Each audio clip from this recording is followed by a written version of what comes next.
a nuestras tres participantes de esta mesa número 2 del Simposio Escrituras y Políticas de la Mirada de la Literatura Chilena e Hispanoamericana, organizado, ¿cierto?, por Marianne Leighton y Francisco Simón, al alero de las instituciones de Universidad de Chile y Universidad de Playa Ancha.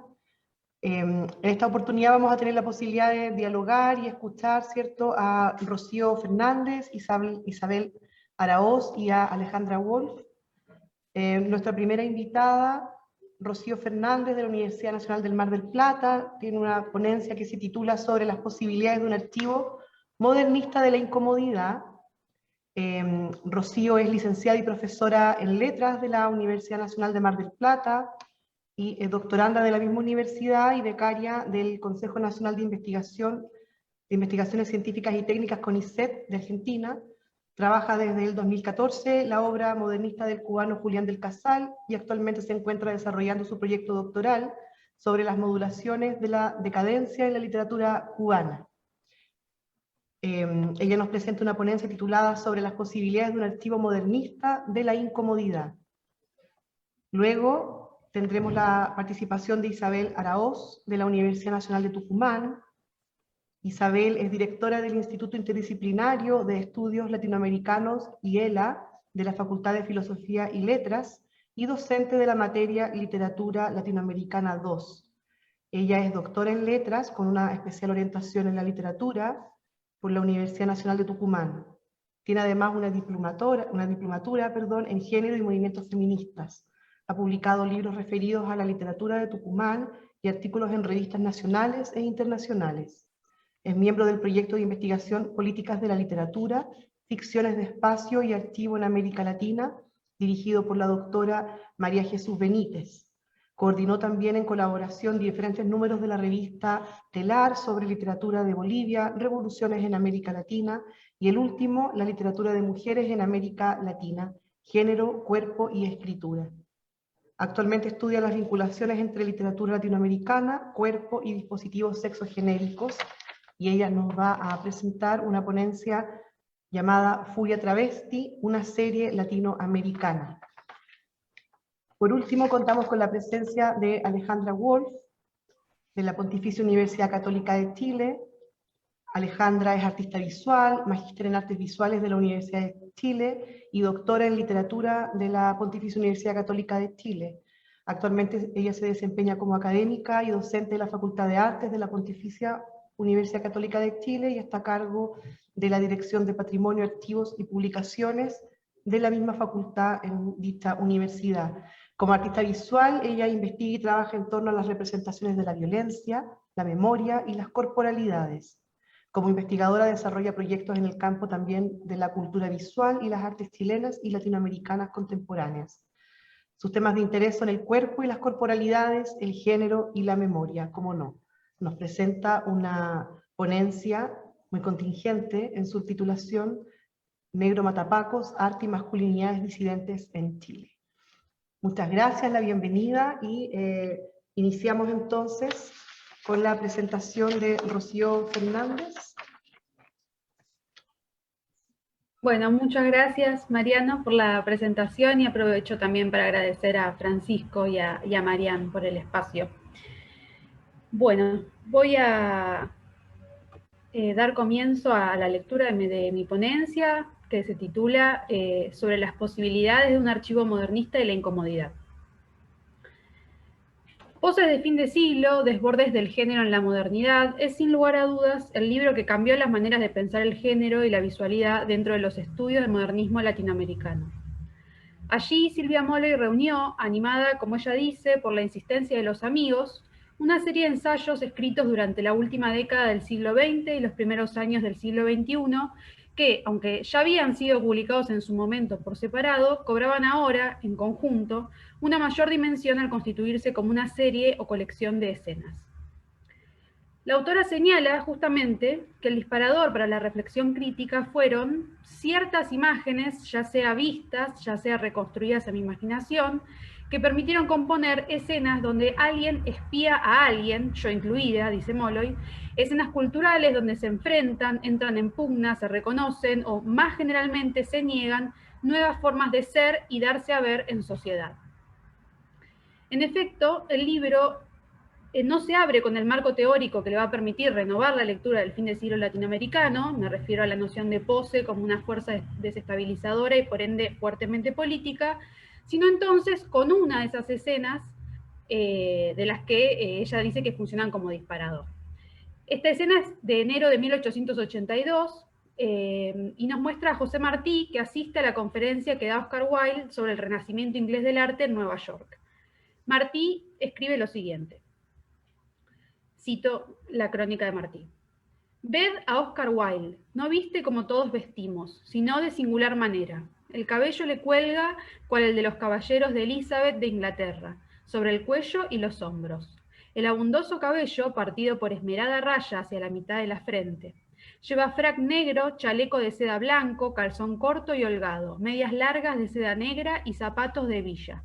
El cuello de su camisa es bajo, como el de Byron, sujeto por caudalosa corbata de seda blanca, anudada con abandono. En la resplandeciente pechera luce un botón de brillantes y del chaleco le cuelga una artística leopoldina, que es preciso vestir bellamente y él se da como ejemplo. Solo que el arte exige en todas sus obras unidad de tiempo y hiere los ojos ver a un galán gastar chupilla de esta época y pantalones de la pasada y cabello a lo Cromwell y leontinas a lo Petimetre de comienzos de siglo. Ahí termina la cita de Martí. Molloy lee en ese fragmento no solo la fascinación y la incomodidad frente a la apariencia de Wilde, sino también la configuración de un nosotros en pánico, ¿no? Y en ese sentido retoma la idea del pánico homosexual que desarrolla Skosovsky-Sedgwick. La extravagancia se constituye así en una amenaza que no solo pone en jaque la unidad de tiempo, como bien se ve en el reproche que hace Martí respecto al anacronismo de épocas y estilos, que significa Wilde con su imagen, sino también la unidad de sentidos de esa fantasía que los modernistas llaman modernidad. Si, como afirma Mariano Siskin en Deseos Cosmopolitas, el cosmopolitismo se constituyó como una ficción de plenitud que los escritores latinoamericanos construyen y aspiran a alcanzar para estar a la altura del mundo, y si para lograr eso es necesario aprender a hablar el idioma de la modernidad, la figura de Wilde se vuelve problemática, en tanto pone en escena los límites de ese deseo. Es decir, para decirlo de manera sencilla, se desea la modernidad de Wilde, su literatura, sus ideas estéticas, incluso su cultivo de la belleza, pero se reprime y se advierte sobre esa manera de darse a ver. En 1993, es decir, en los tempranos 90 y también desde el Nueva York, en el que Molloy empezaba a desarrollar sus ideas sobre la politicidad de la pose, aparece Erotismo y representación en Julián del Casal, un estudio exhaustivo y sumamente novedoso sobre la obra del modernista cubano.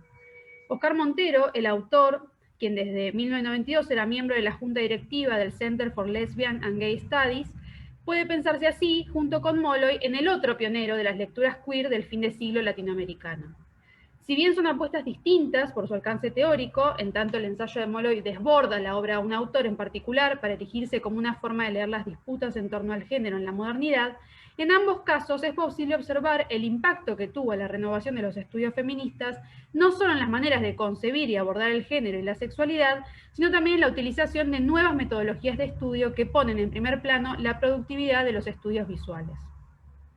En relación al primer punto, Montero advierte que para hacer una lectura productiva del misterio en torno a la identidad sexoafectiva de Casal es indispensable erradicar la actitud detectivesca, dice él, ¿no?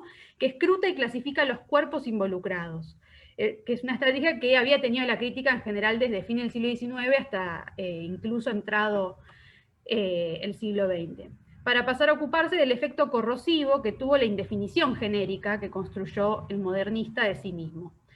Su propósito no es, por tanto, bucear en la escritura y en las anécdotas biográficas que escribieron sus contemporáneos para dilucidar su sexualidad, ni definir de antemano su orientación para leer su obra en consonancia con dicha identificación, sino, por el contrario, analizar las maneras en que Casal construye con su obra y el diseño de sí el secreto y la ambigüedad que lo convierte en una figura que se resiste a ser leída por las categorías de la época y a su vez, y en sintonía con ese objetivo, reparar en cuáles fueron los discursos que asediaron su figura para dimensionar así políticamente las consecuencias de su pose.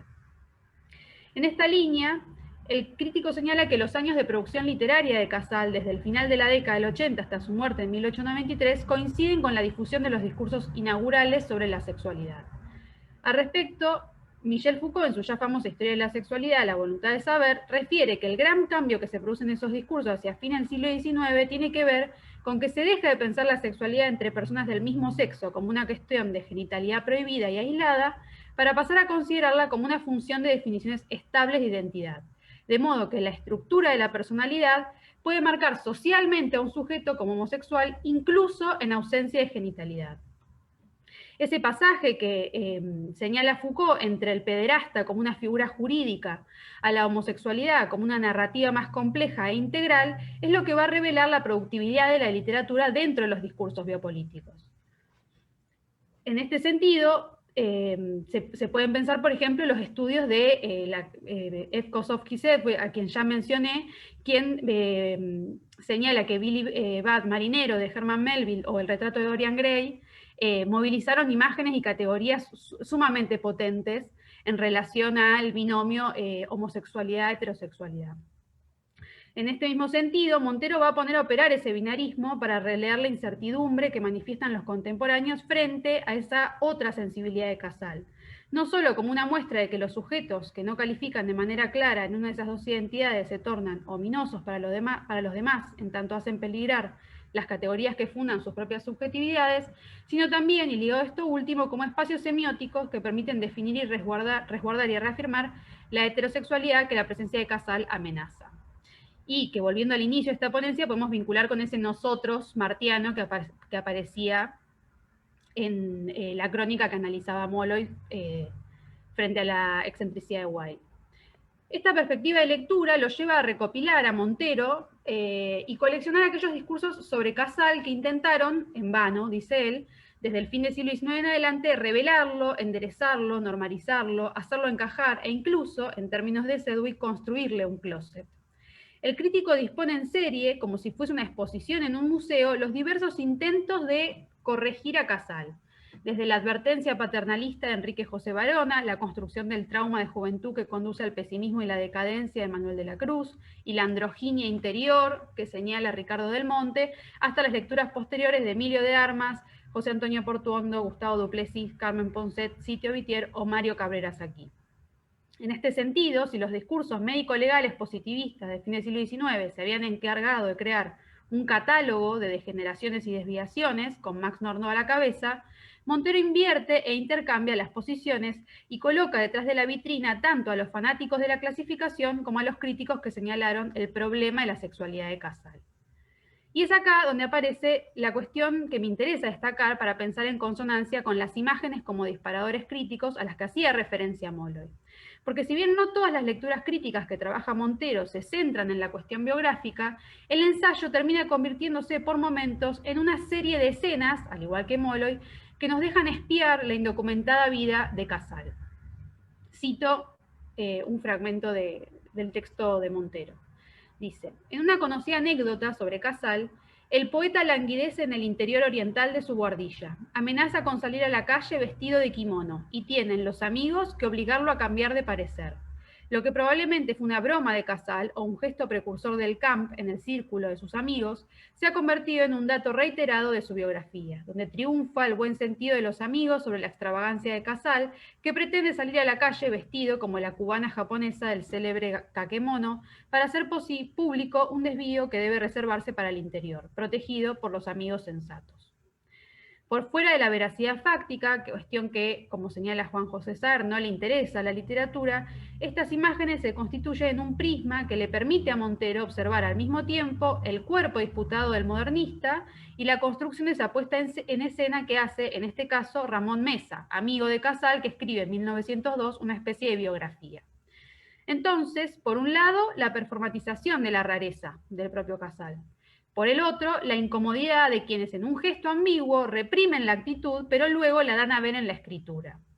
Si coincidimos con lo que Butler señala en el género en disputa sobre los géneros como ficciones culturales que se ponen en acto repetidamente, creando la ilusión de una esencia que no es tal, es factible pensar que a partir de un uso desviado de esas normas binarias pueda performatizarse también la ambigüedad. El orientalismo de su guardilla, el uso de kimono y la languidez producto de su estado enfermizo hacen de la fragilidad y el exotismo dos cualidades que en la ficción cultural de los géneros acercan peligrosamente a Casal a lo femenino. En el pasaje, a su vez, los amigos funcionan no tanto como resguardo de la norma, aunque claramente hay un afán represivo, sino también como quienes parecen intentar mantener esa performance en el mundo privado. No obstante, la puesta en escena posterior en la escritura de esa actuación que se pretendía privada obliga a reconsiderar la operación de los censores, como si hubiera una especie de poder o control en sacar ellos a la luz la ambigüedad de Casal y que él no tenga soberanía sobre cómo y dónde mostrar su cuerpo. Y en esa misma línea, dicha decisión de exhibir al desviado permite también actuar la incomodidad para performatizar y resguardar el propio género. El que señala, el que devela lo oculto, el que mantiene el orden entre lo que se puede mostrar en público y lo que no, encuadra entonces la rareza de la misma manera que lo hace el discurso médico-legal del positivismo. La escena del disfraz va a ser, como dice Montero, recurrente, no solo porque se va a citar reiteradas veces, sino también porque otros escritores van a darnos a ver un Casal similar.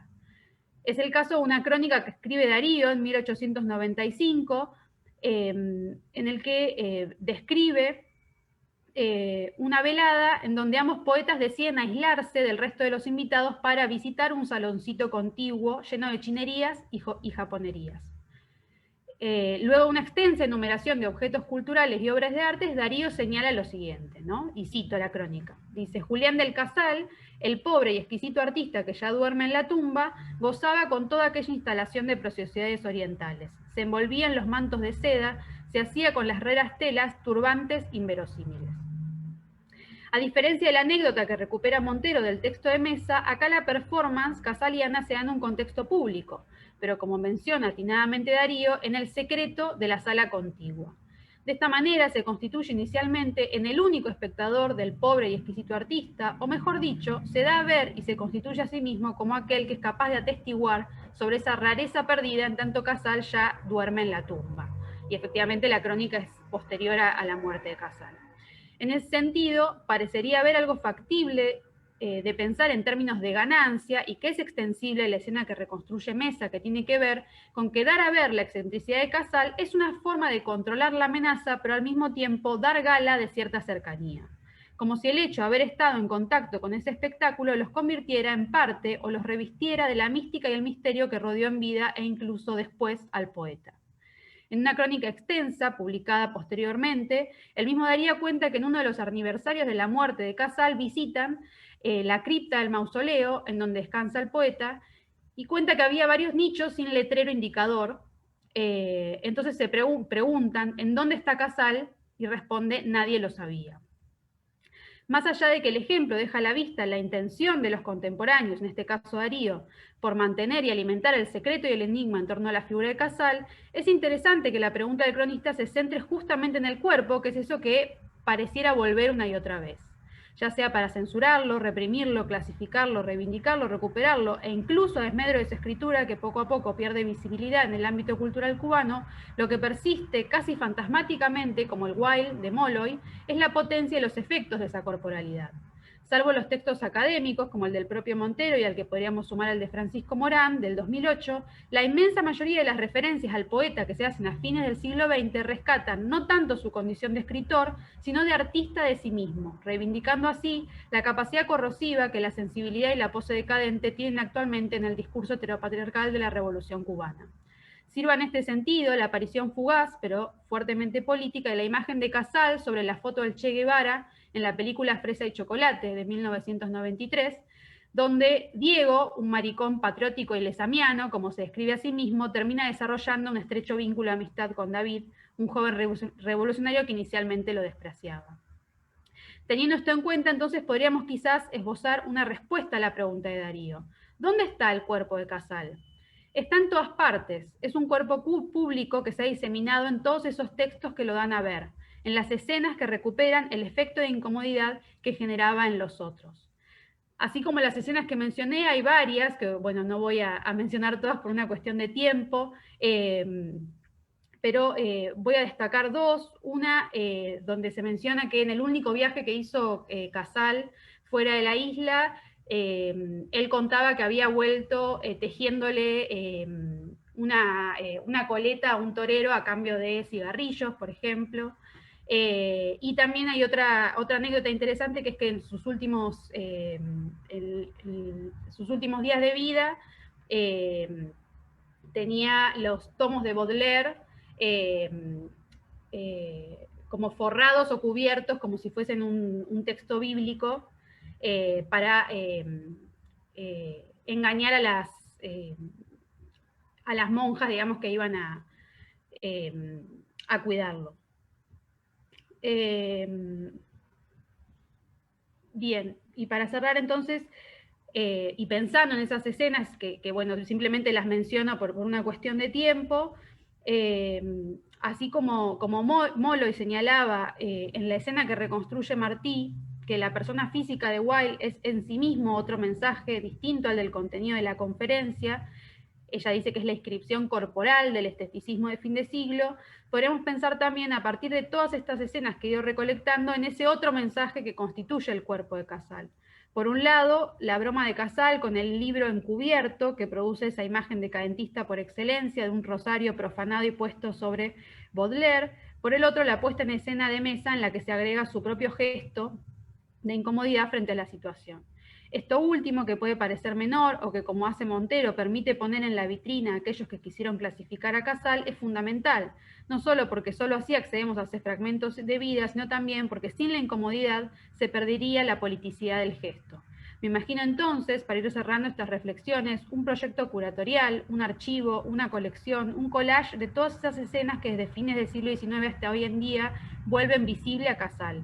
El único retrato que nos quedó, su caligrafía en un cuaderno del ingenio fundido del padre, sus ojos verdes, la imagen de su muerte con la pechera manchada de sangre producto del aneurisma y el cigarrillo prendido todavía en su mano, él envuelto en telas, él lánguido y con kimono, con un turbante en la cabeza, concentrado trenzándole el pelo a un torero, el Casal con un traje negro desgastado, imitación de Baudelaire que se imagina Ponte, la cara de Casar sobre el Che de Corda en la película de Gutiérrez Alea. La enumeración debería desbordar de la misma manera que la literatura desborda la página para darnos a ver aquello que constituye la significativa inmaterialidad del modernismo, pero también para mostrar la mirada y la construcción visual de dicha estética. Quizás eso permita ver que, incluso cuando la exhumación del cuerpo de Casal se haya hecho mayormente con fines clasificatorios, es en el gesto mismo de reunirlos, como le decían los amigos a Molloy, que podría aparecer la fuerza política de la pose. Gracias.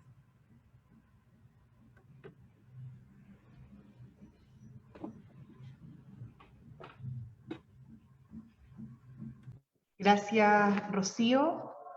Posteriormente vamos a tener la posibilidad de recibir preguntas a través de la plataforma de Facebook, o también lo que podamos interactuar acá. Vamos a dar paso ahora entonces a Isabel Araoz, su ponencia Furia Travesti, una serie latinoamericana. Bienvenida, Isabel. Muchas gracias. Preparé un PowerPoint para hacerlo un poco más ameno. Espero que se vea. ¿Se ve?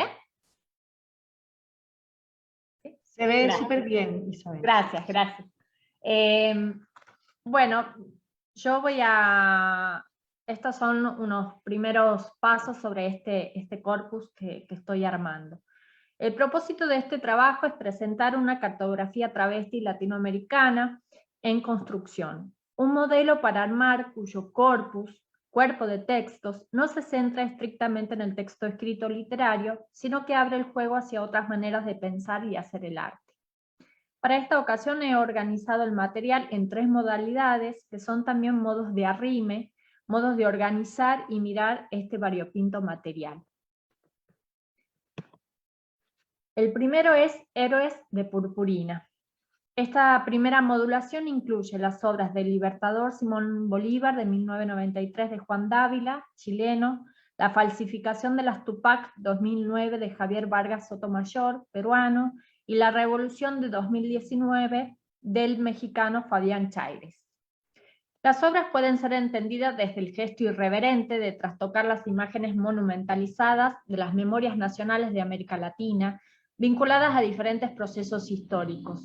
Las rebeliones contra el virreinato español comandadas por José Gabriel Condorcanqui, el proceso de la emancipación hispanoamericana frente al Imperio Español y la concreción de las independencias de Bolivia, Colombia, Ecuador, etc., y la Revolución Mexicana de principios del siglo XX.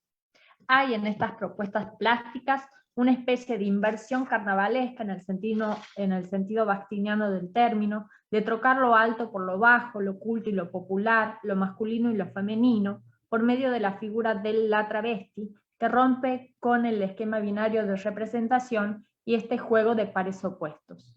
Las imágenes no solo provocan y escandalizan, sino que abren el interrogante de si es posible otro relato fundacional de las naciones de América Latina por fuera de la narración histórica tal como la conocemos. Como señala el artista Javier Vargas Sotomayor, se trata de trasvestir lo heteropatriarcal. Y si no de destruir, al menos de fisurar ese pasado nacional, la figura virtuosa de bronce, de introducir un elemento disonante en la configuración de la patria criolla.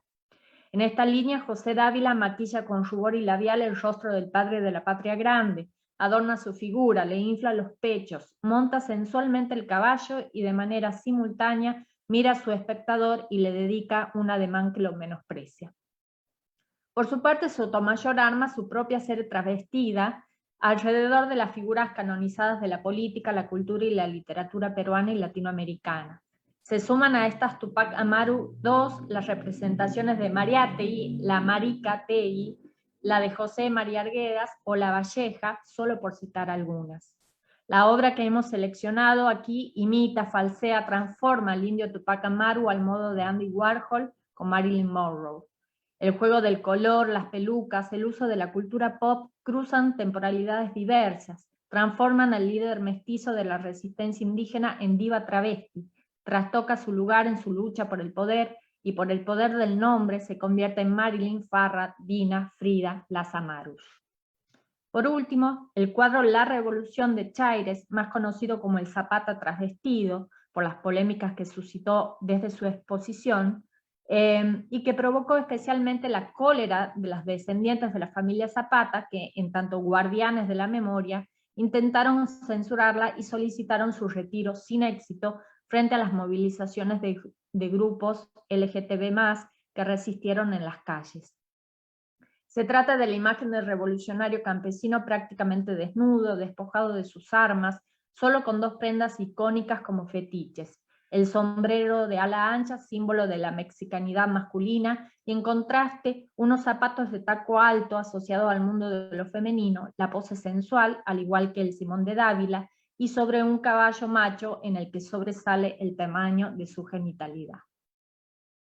La segunda modulación que trato de armar tiene que ver con lo performático y lo indígena. Hay algunas citas que van a estar en el Power y que yo no las voy a leer para aprovechar el tiempo de manera lo mejor posible.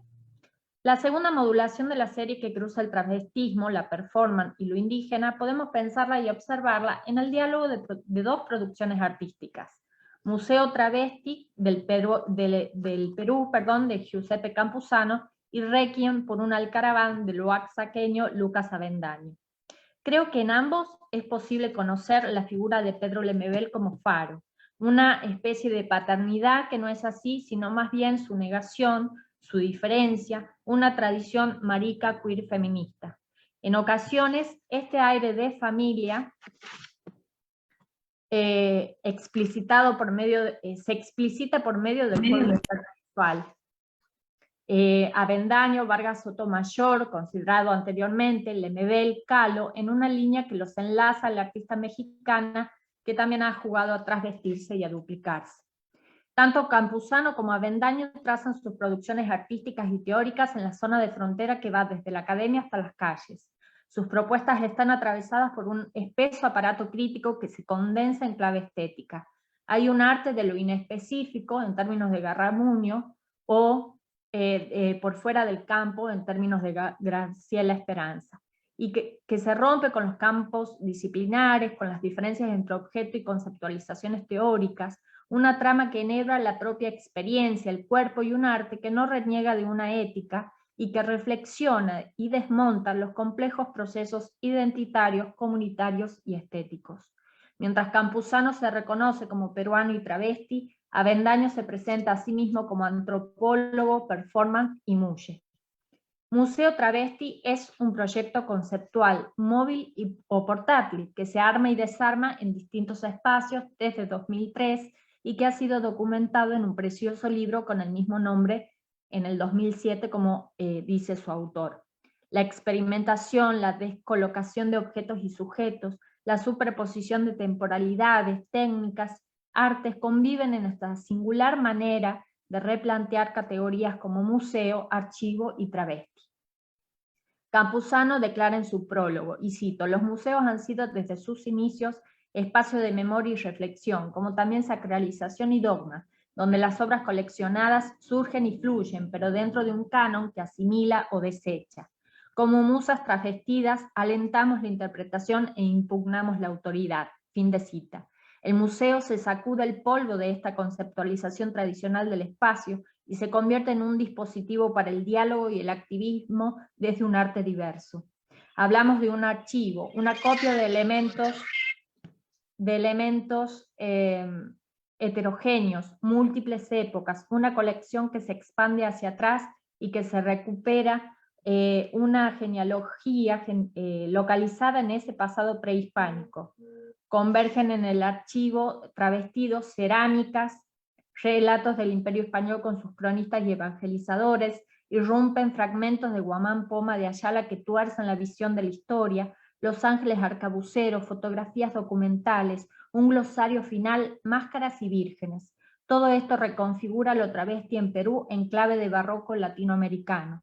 El travesti en tanto sujeto no solo determina su género, sino que construye sus propios discursos, tal como lo dice Farneda, y que me parece que funciona para leer o interpretar Museo Travesti del Perú.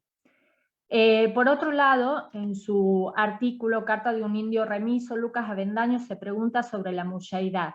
Ser mulle tiene diferentes valores según es formulado dentro de la cultura o la región zapoteca o por fuera de ella, en donde equivale y se tergiversa a puto, homosexual, travesti, queer, andrógino. No es nada de todo esto. Esta traducción en términos occidentalizados no nos deja apreciar su complejidad. La mullaidad ha sido considerada desde la conquista como un desvío. Sin embargo, ella se inserta en una red colectiva, puesto que supone una ofrenda del individuo a su comunidad, ajena también a la lógica capitalista. Es también para el antropólogo una práctica subversiva frente a los ojos extranjeros. En la mullaidad es posible ver una dimensión performática, en el sentido que señala Butler, puesto que los mulles son personas anatómicamente masculinas que cumplen determinados roles femeninos establecidos y que incluso tienen la legitimidad de casarse solo con varones. Avendaño asume su identidad en estos términos porque reconoce que es una manera heterodoxa de resistir a la norma binaria heterosexual y es también una poética vital que le permite explorar y experimentar en el plano de lo artístico. Por ejemplo, en la danza performance Requiem por un alcaraván, el artista invita a un espectador varón para recrear el ritual de una boda tradicional a través de los pasos femeninos que cumple en tanto mulle. Avendaño usa la típica enagua blanca de la mujer ismeña con su velo, el ramo de flores y el confite de arroz.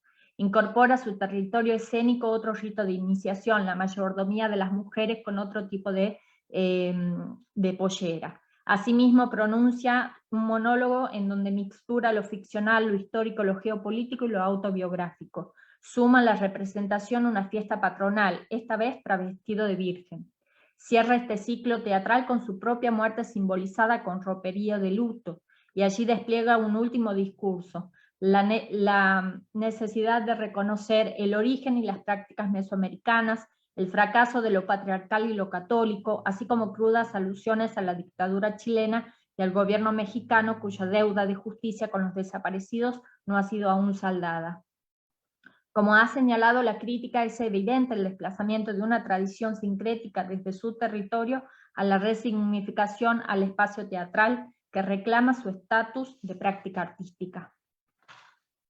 Y la tercera modulación, el vestido de la Manuela, prostitución / trabajo. Tenemos una cita de la novela del Lugar sin límites. La referencia al texto de José Donoso es un poco obvia quizás, pero infaltable en esta cartografía literaria y artística. Se trata de un nudo problemático que enlaza cuerpos travestis y prostitución / trabajo que no pretenden sintetizar el conflicto que subyacen en relación a esta discusión sin clausura aún. Ingresan textos como Sirena Selena, vestida de pena, de la puertorriqueña Mayra Santofebre, del 2000, Querés coger igual Want to Fuck, de Alejandro López Correntino, del 2005, La Madonna de Sorata, del boliviano Edson Hurtado, del 2018, la reciente novela Las Malas, de Camila Sosa Villada, del 2019, y el documental Furia Travesti, una historia de trabajo, dirigido por Amparo González Aguilar, del 2010. La costura del vestido funciona como metáfora de la identidad travesti, la hechura que hay detrás de todo montaje, de todo género performativamente construido. Mientras se suceden las imágenes de corte, confección y pespunta en la cooperativa trans travesti Nadia Chazú, se van enhebrando los testimonios de las travestis cuya preocupación más urgente es la de salir de la calle de la prostitución. El espacio no solo ofrece una capacitación que les permite insertarse en el mercado laboral, sino la posibilidad de armar una red de afectos y una red política. Si bien la prostitución no es demonizada, es vista como un recurso de supervivencia en un mundo que las excluye. Sus cuerpos siempre se ven amenazados por la precariedad, las drogas y la violencia. El cuento de Edson Hurtado se abre con esa primera escena que sintetiza un destino que pareciera ser inevitable y que los testimonios del documental buscan revertir: la muerte. Son cuerpos maltratados, violados, asesinados. No importa el punto en que se localizan en el mapa latinoamericano y caribeño. La prostitución, además, siempre está asociada en esta serie literaria a la clandestinidad que provee la oscuridad, en contraste con la luminosidad del taller de costura que dirigía la referente Lohana Berkins. La novela de Camila Sosa Villada también nos presenta una escena en donde la noche ampara la actividad travesti y la prostitución. En Querés coger, de Alejandro López, es evidente la ilegalidad del ejercicio de la prostitución también. El delito entonces se ejecuta no solo en el amparo nocturno, sino que los vínculos comerciales, corporales, se establecen por medio del chat, espacio cibernético en donde la protagonista Vanessa, especie de amazona, porque es una travesti solo con una teta, logra burlar la ley. Es recurrente también los peligros que enfrentan estos cuerpos desobedientes en términos de Fernández. La violencia de los clientes / consumidores sobre un cuerpo que es despojado y transformado en mercancía. La vigilancia, el disciplinamiento y el castigo enquistados en la policía que insulta, pega o encierra. Y acá nuevamente dos escenas. Y por supuesto un Estado ausente, sin políticas de protección y cuidado a las infancias travestis trans que son expulsadas de sus núcleos familiares, como lo exponen Santofebre, Hurtado y Sosa Villada, así como se les niega un documento de identidad acorde a su autopercepción. El instrumento legal que les concede identidad y existencia las traiciona en manos de diferentes agentes de instituciones públicas, como los policías, los médicos, las enfermeras. Porque debajo del ropaje femenino, la anatomía masculina las delata.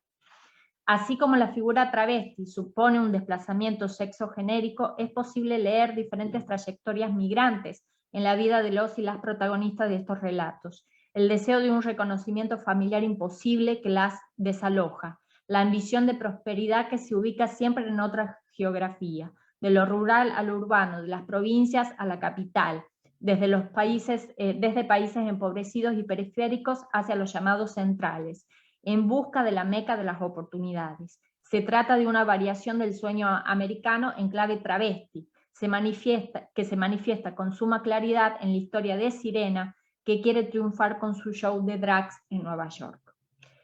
Todo esto conforma un paisaje de turismo sexual que ya no se encuentra confinado en los límites de la nación, tomando una idea de Sheila Jeffrey. Ahora bien, la prostitución es también un espacio permitido para actuar el género que ha elegido para el resto de sus vidas y es un elemento importante en la construcción de la identidad travesti, tomo la idea de Fernández. Es más, ese espacio se convierte en ocasiones en refugio, ofrece nuevas alianzas y afectos, propone vínculos de pupilaje que incluye una relación de cuidado, enseñanza, aprendizaje entre las pupilas travestis jóvenes y las madres encargadas de transmitir saberes y prácticas de supervivencia frente a la hostilidad de la prostitución, la noche, la calle y las instituciones. lazos como los de la protagonista y la tía Encarna en Las Malas, Marta y Sirena en la novela del mismo nombre, la vieja Sor Juana y la Madonna Sorata. Y para ir cerrando, las Madonas travestis inician a sus protegidas en los artilugios del engaño y la transformación, cubren, rellenan, delinean, empolvan, tapan. Como sugiere Pablo Farneda, el nombre es un campo de batalla, un territorio por el cual luchar. El nombre travesti es un nombre de guerra y de guerrilleras, un nombre secreto, una clave, una llave. Fin de cita. Valentina, Marta Divine, Sirena Selena, la Madonna Sorata, Sor Juana, la misma Manuela, la metamorfosis del cuerpo, el bautismo y la nueva identidad ponen en evidencia la construcción performática del género, es decir, esa estilización repetida del cuerpo y la sucesión de acciones reiteradas dentro de un marco regulador estricto que se inmoviliza en el tiempo, citando a Butler. Las imágenes trabas que componen esta serie pueden ser entendidas como, y tomo la idea de Preciado, laboratorios de contraproductividad disciplinaria, es decir, espacios de desobediencia, lugares de resistencia y experimentación de otros modos de ser. Así como La Sirena de Marta Santos Febre, las travestis se crean en la hibridez, en la conjunción de lo masculino y lo femenino, y desde allí juegan en la ambigüedad, en ocasiones plasmada en el plano lingüístico de estos textos, en la tensión del borramiento y la exaltación de los atributos entre la fascinación y el espanto. Muchas gracias. Muchas gracias, Isabel. Muy interesante. Pasamos ahora a escuchar entonces a Alejandra Wolf con su ponencia Negro Matapacos, Arte y Masculinidades Disidentes en Chile. Hola, gracias. Gracias, Mariano. Gracias a Francisco y a Marian por esta oportunidad. Y bueno, aquí vamos.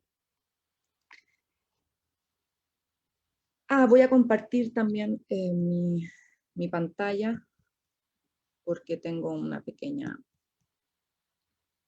presentación. Me comí una letra. Algo tendrá que decir eso, algo tendrá que significar eso. Negro Matapacos, arte y masculinidades disidentes en Chile.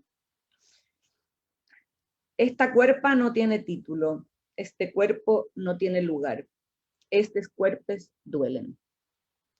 Hoy más que nunca el cuerpo constituye un espacio de disputa, un interrogante y un límite.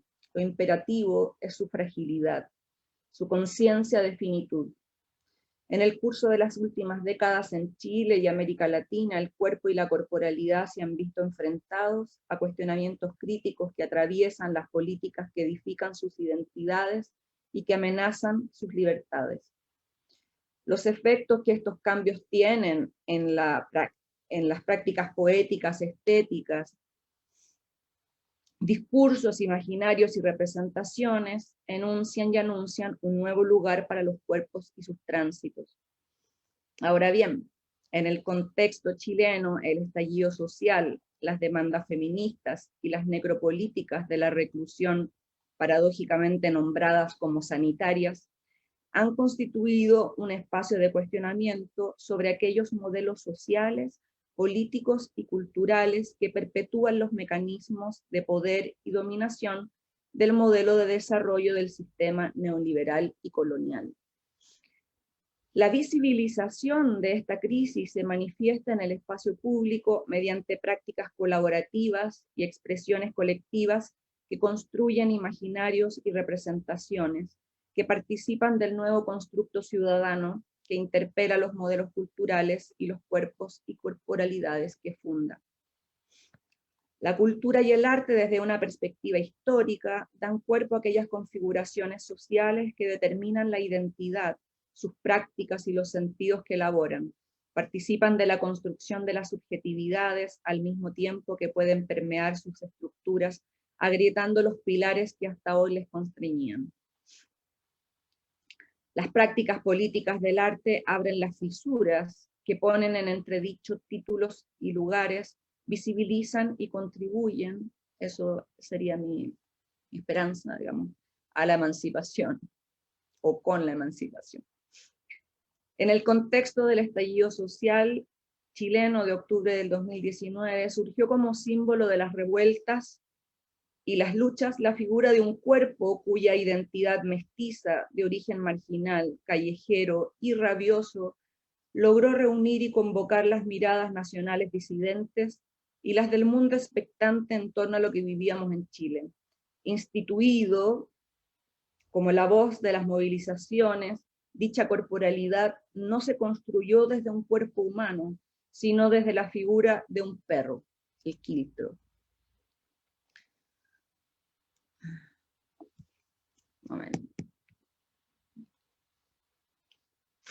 Los quiltros, palabra de origen mapuzungún, son perros y perras callejeras sin pedigrí, que han configurado la representación colonizada y clasista de la actual oligarquía neoliberal para referirse a las corporalidades marginales y disidentes. Conocido ya desde las marchas estudiantiles del 2011 y las del 2007 por el movimiento pingüino, haciendo referencia al uniforme de los escolares chilenos, el negro matapacos es la figura activa de las revueltas. Por su parte, el apelativo despectivo Paco es el rechazo de la institución policial que constituye el aparato represivo del Estado. Este animal convertido en rostro de las movilizaciones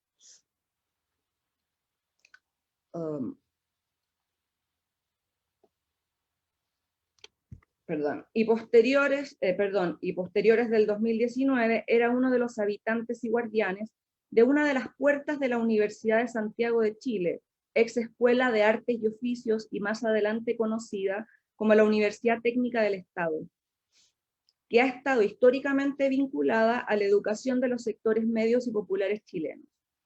Durante el 2007, en el contexto de las movilizaciones que agrupaban a los estudiantes de la universidad con las escuelas de las comunas del sector poniente de Santiago, un perro negro quiltro acompañaba a los manifestantes, sumando sus ladridos a las demandas. El perro solía estar junto a aquellos estudiantes que resistían a los carros lanzaguas y las bombas lacrimógenas, formando una columna sólida en la entrada, evitando el ingreso ilegal de los piquetes de fuerzas especiales. El animal que ponía su cuerpo en la entrada pasó a ser reconocido como un compañero más en la lucha. Las comunidades estudiantiles lo significaron, embistiéndolo con un pañuelo en el cuello y nombrándolo Negro Matapacos, por su valentía y ferocidad. Tras su muerte, el año 2017, su memoria se transformó en un referente y en un ícono de rebeldía. El negro matapacos evoca no solo la resistencia callejera de la primera línea,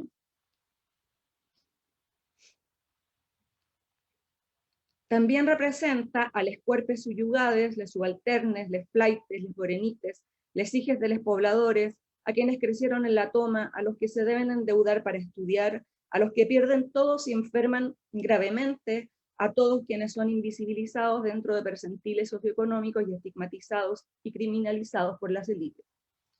El negro matapacos representa los márgenes de esa modernidad urbana excluyente, restringida a la pobreza y a la invisibilidad, una invisibilidad que se tradujo en la ceguera literal de ciudadanos a los que el Estado reprimió con balines en los ojos. El proyecto de investigación Negro Matapacos, Arte y Disidencias Masculinas, que comparto en este encuentro, aborda desde las artes aquellas formas emancipatorias que cuestionan los mandatos e imperativos corporales de la masculinidad del modelo patriarcal, tomando el ícono de la figura canina como el soporte disruptivo que caracteriza las prácticas disidentes del arte, bajo los cuales la masculinidad se interroga y deconstruye. Las prácticas artísticas y las obras que forman parte de este proyecto, de las que no voy a hablar de todas aquí, sino un pequeño extracto.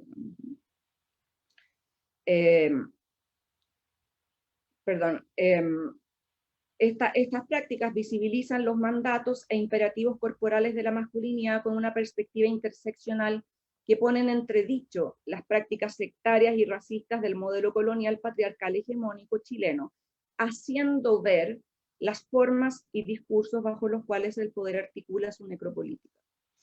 El recorrido de esta investigación pretende transitar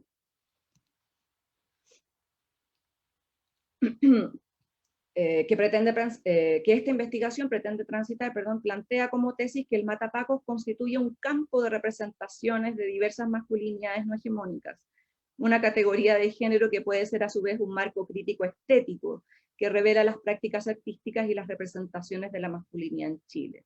Es la ficción de un imaginario. De esta forma, se pretende dar cuenta a los debates críticos sobre el género en torno a la hegemonía occidental masculina, visibilizando aquellas representaciones que cuestionan los mandatos, prácticas e imaginarios dominantes. Las obras que se revisan en esta breve reseña ponen en escena los artificios de la hegemonía y sus fisuras dolorosas, tales como el patrimonio, la memoria, la afectividad y los mecanismos bajo los cuales se edifica el estereotipo de la blanquitud patriarcal y neoliberal. Podemos señalar que desde una perspectiva de género, abordar las prácticas, imaginarios y representaciones artísticas implica y exige la ética de una mirada afectiva, que relacione materialidad y contextos, retóricas y significantes, memorias e historias, aportar en la suma de legibilidad de los discursos simbólicos que operan en la construcción de las identidades y sus cuerpos. Las obras aquí presentadas muestran y problematizan las categorías corporales que la hegemonía levanta, exponiendo las heridas coloniales de la masculinidad e imaginando formas y tramas de sentido para desmantelarlas. Perdón. Bueno.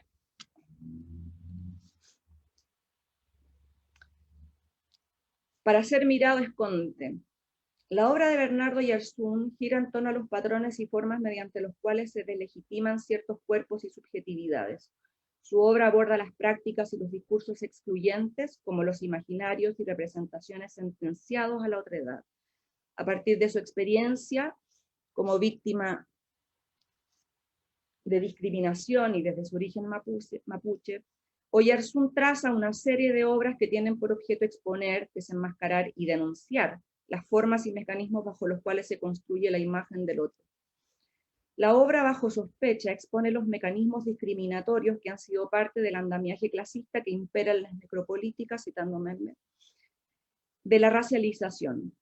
En ella se exhiben los aparatos culturales que la historia ha institucionalizado y que operan como base de la criminalización de la raza y la pobreza.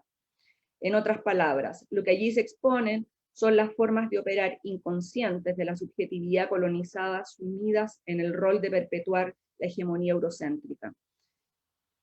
Esta obra filtra el mecanismo que destierra los orígenes de la identidad corporal, travestiendo la mirada de una blanquitud masculina civilizada y dominante. Bajo sospecha es la obra que pone en escena los estereotipos normalizadores de la marginalidad bajo la caracterización de un fenotipo que excluye y libera al patriarca caucásico de todo mal. Su ejercicio enrostra la maquinaria normalizadora de la modernidad a partir del discurso de las ciencias aplicadas, como la criminalística, la antropología forense y la biométrica. Bernardo Yersún expone aquellos dispositivos y operaciones que dibujaron el sistema jerárquico de rostros y cuerpos.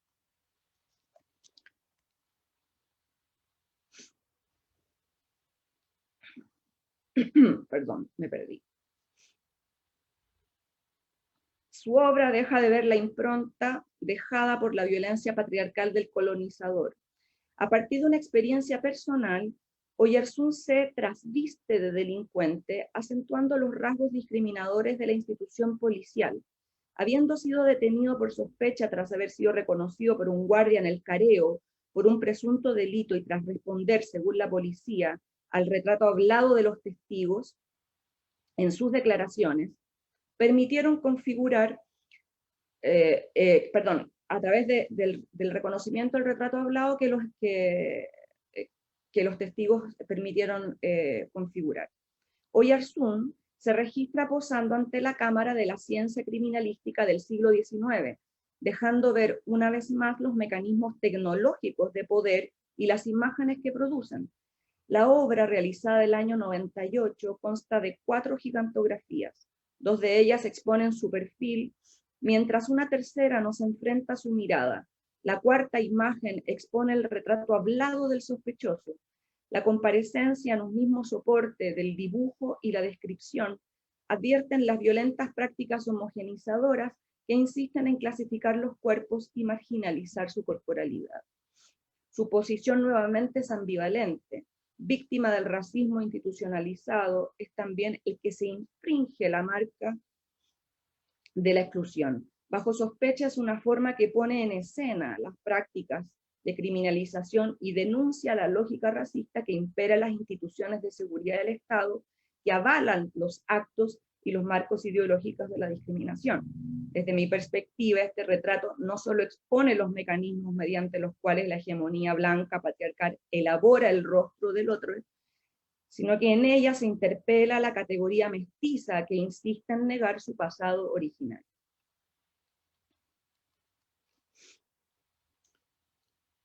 Rodrigo Castro, afectos, herencias y mobiliario. El trabajo de Rodrigo Castro se centra en visibilizar y cuestionar las tecnologías y los mecanismos que operan en el intercambio cultural bajo la perspectiva dominante occidentalizadora. Imaginarios, representaciones y modos de apropiación constituyen el marco dentro del cual se figuran sus intervenciones, instalaciones y performances. Su obra problematiza aquellas relaciones que ponen en tensión la herencia y el patrimonio, interpelando las lógicas estereotipadas de los afectos y la pertenencia que funda la tradición patriarcal en el marco de la institución familiar. Mediante objetos de mobiliario, Rodrigo remite a las lógicas domésticas, a las labores cotidianas, a las relaciones privadas, las filiaciones generacionales y sus memorias. Los muebles constituyen la materialidad significante del desarraigo, tal y como él mismo señala, cito, el mueble actúa como testigo de la vulnerabilidad. Ni Castro ni Hueche es una obra de dimensiones variables. Su estructura atomizada remite a su potencial expansivo, así como a la contracción y pérdida que conllevan los abandonos, los exilios y desplazamientos. Su formato instalatorio hace alusión a las tomas ilegales de terrenos, como a los desalojos ocupas, remite también a las condiciones transitorias de la precariedad habitacional y los allegados. Esta obra expone las fracturas afectivas que acompañan la pérdida del vínculo que la encarna, su relación con el entorno, su habitar con la tierra y sus lazos afectivos. El mobiliario que la conforma ha sido intervenido y resignificado. Las marcas realizadas, las tachas y reducciones actúan como inscripciones de propiedad, sellos de autonomía que rompen con la estandarización del diseño normalizado del hogar. A partir de la experiencia y la memoria familiar, esta instalación proyecta sobre el mobiliario heredado la trama político-afectivo que lo une a su linaje. De esa forma, sus intervenciones participan como actos de restitución, reparando las discontinuidades históricas que provocó la modernización homogenizadora de las comunidades periféricas del Gran Santiago. Los objetos que conforman la instalación son por una parte herencia familiar y por otra muebles recogidos de las calles periféricas de la capital. Estos últimos han sido sometidos a tratamientos de limpieza y retoque y restauración.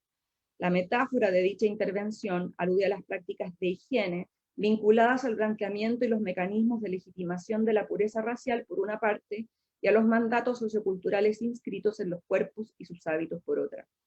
Alterar la funcionalidad del mobiliario es la operación característica de la manipulación. Sin embargo, en cada caso se reconocen las propiedades de los diseños serializados que los conforman. Transformados así en seres mestizos, estos objetos escultóricos combinan, vinculan y relevan las prácticas y saberes artesanales, los oficios textiles y las técnicas de carpintería con las tecnologías homogenizadoras de la industria que estandarizan las formas de vida y la organización familiar. La obra de Castro expone la precarización de la vida privada. El mobiliario es la metáfora de los cuerpos que habitan en el margen. Respaldos de cama matrimoniales reducidos, sillones inscritos en la lengua desheredada, sillas desmanteladas de su descanso, unas hechizas, muebles aparejados, estanterías o literas anómalas, configuran el retrato familiar de esos cuerpos desterrados por el sistema colonial, problematizando la dicotomía subalternidad-hegemonía, subvirtiendo materialmente la posición hegemónica de la alta cultura, relevando lo privado y lo afectivo por medio de las prácticas, saberes y conocimientos que les fueran expropiados y reprimidos. Claudio Correa, y yo sigo aquí metido. Claudio Correa lleva un tiempo trabajando en torno al poder, su estructura y los mecanismos de la violencia bajo los cuales opera. Guerra y dinero, pobreza y criminalización han constituido parte de las cuestiones que aborda su trabajo. No se gana trabajando como robando, es el título que enmarca una serie de muestras que presentó el artista visual Claudio Correa entre el año 2002 y 2011 en diferentes espacios artísticos institucionales de Santiago. En ella, Correa trabajó con los menores recluidos en las instituciones, en las dependencias del CENAME, Servicio Nacional de Menores, de la ciudad de Valdivia. Esta institución acoge a niños en riesgo social cuyos padres no pueden hacerse cargo de ellos en su manutención y educación, pero también se encuentran allí menores de edad que han cometido delitos.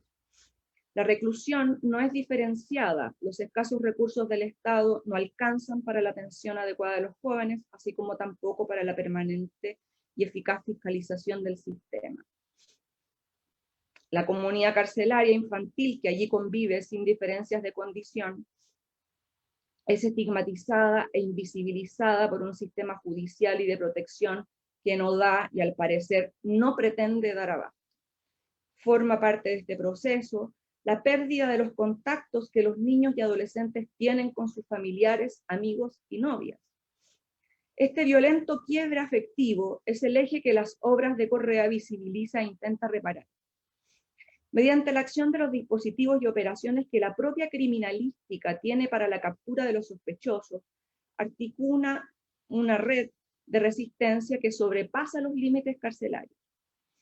En un curso de dibujo y escritura realizado al interior de la institución, Correa comparte con los recluidos el manejo de un programa, un software, de retratos similar al que utiliza la policía para elaborar retratos hablados y dar con el paradero de los delincuentes. Teniendo en cuenta que al interior del recinto se hayan prohibido los aparatos de registro visual fotográfico, el artista le solicita a los chicos que realicen su autorretrato con el fin de llevar a cabo, bajo la pauta del se busca, un anzuelo para la captura de sus lazos. Esta reconstitución del rostro se hace a la par con la restitución de un vínculo, o al menos con su esperanza. Correa suma al retrato un fono y una chapa, de modo que tras la impresión del rostro hablado por el testigo de sí mismo, pueda ser reconocido y atendido, o en el mejor de los casos, visitado. El teléfono inscrito en la impresión que circula por los barrios marginales de Valdivia, ciudad ubicada al sur a más de 700 kilómetros de Santiago, corresponde a un buzón de voz donde cualquier transeúnte puede dejar mensajes.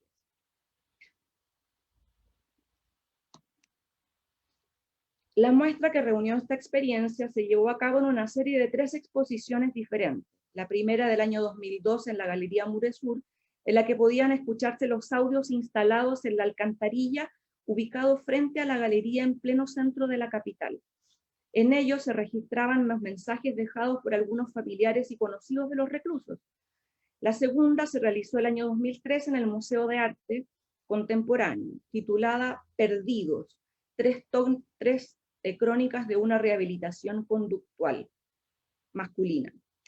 Consistió en la instalación de 3 banderas situadas a la entrada del recinto museal, mientras en el desagüe del baño de mujeres se escuchaba la grabación de la canción Quiero ser libre, de la banda emblemática de los adolescentes presos llamada Los Gitanos y los Chicos, interpretada por los reclusos. Es una canción larga, pensaba de pronto leer una parte, pero no sé si alcance, así que voy a solamente leer una parte. Quedan 2 minutos, Alejandra, para que puedas hacer. Libre, quiero ser libre, quiero ser quiero ser libre, libre, quiero ser libre, quiero ser libre. Y no tienes el valor de venir un día a verme porque todos mis amigos, unos van y otros vienen, y yo sigo aquí metido. A Dios le pido la muerte y yo sigo aquí metido, a Dios le pido la muerte. Un fragmento de la canción. Una última muestra se realizó el mismo año en la Galería Gabriela Mistral, dependiente del Consejo Nacional de la Cultura. En ese tiempo el Consejo Nacional, hoy el Ministerio. En esa ocasión, Correa expuso la superficie completa y rasgada de los muros valdivianos con sus correspondientes afiches de retratos hablados. Al centro de la sala principal, en un recorrido circular a modo de tornado, emanaban distintas frecuencias y registros 3 mensajes dejados en su mayoría de ánimo y de esperanza. Organizados circularmente, estos audios estaban sintonizados y editados en modo surround. Esta serie de obras visibilizan, o la serie de obras que en realidad he presentado aquí, visibilizan las heridas de una comunidad que ha sido marginada y sumida a su deshumanización.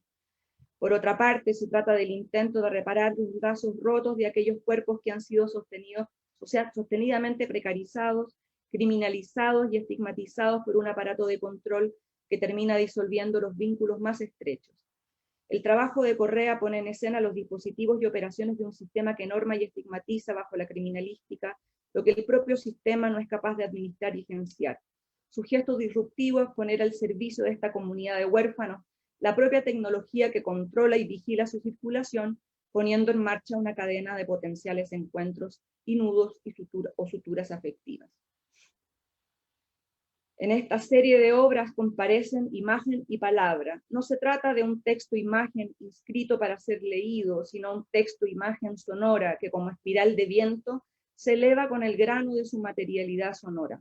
Esta trama de voces recogidas se hila, se urden y tejen como un arrullo sin destino.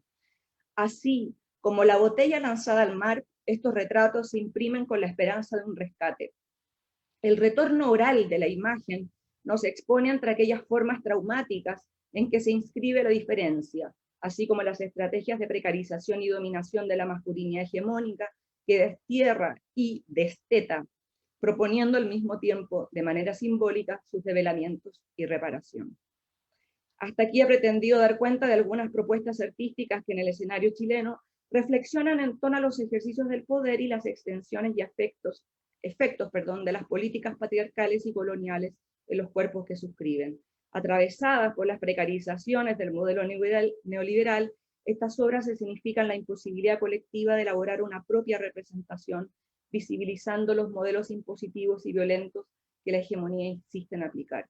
A mi juicio, estas obras visibilizan los mecanismos bajo los cuales el patriarcado hegemónico ejerce y perpetúa las violencias al mismo tiempo que interviene en el imaginario naturalizado y normalizado de la representación.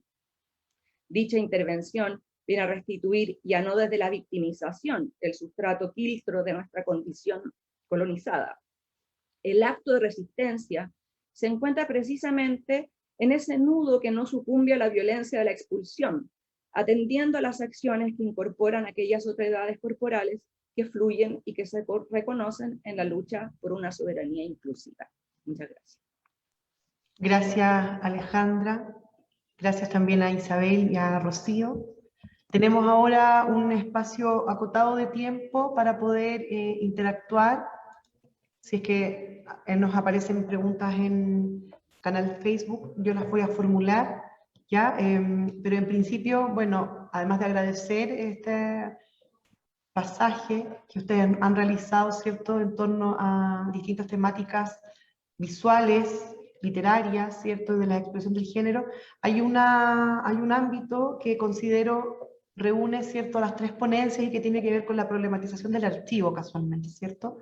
Cómo realmente vamos hablando de otras formas también de aproximarnos a la realidad, de comprender los fenómenos culturales y en esta comprensión de los fenómenos culturales la irrupción del género, ¿cierto? Entonces, en ese sentido, quisiera quizá pedirles que se pronunciaran respecto de la particular relación que tienen con el archivo ustedes desde sus propias localidades también, para que pudiéramos llevar quizá a una reflexión más bien situada lo que ustedes nos han presentado. Entiendo que algo de aquello ya se enuncia en el desarrollo de su ponencia, pero tal vez sería muy interesante que nos pudieran compartir quizá las localizaciones más situadas, más encarnadas, que desde una particular perspectiva de género podríamos darle a estas ponencias. Partimos con Rocío, luego Isabel, Alejandra, y sería más o menos alrededor de 3 minutos quizá. Bueno, obviamente que podemos ir dando ciertas concesiones en el tiempo, dado lo interesante de las temáticas. Bueno, voy yo entonces. No, en relación al archivo, lo que yo pensaba, y fue medio el disparador de mi ponencia, es que el libro de Molloy, Poses de fin de siglo, ella comenta expresamente esto de, bueno, que los artículos que reúnen ese libro ya los había publicado. Incluso comenta que ella tenía cierta reticencia en volver a publicarlo en formato libro y decía, ¿para qué si ya los publiqué? Y está esta insistencia de los amigos de que todos esas escenas analizadas juntas tienen una potencia que por separado no tenían, ¿no? Entonces a mí se me ocurrió pensar en eso mismo en el caso de la crítica en Julián del Casal. Ahí en principio también tiene que ver con una dificultad propia de los estudios, de mi objeto de estudio, que es que hay mucho archivo de cosas a las que uno no accede, por lo menos desde Argentina, de la literatura cubana. Entonces, bueno, el acceso, digamos, que yo tengo a muchas de estas anécdotas biográficas es a través de los críticos.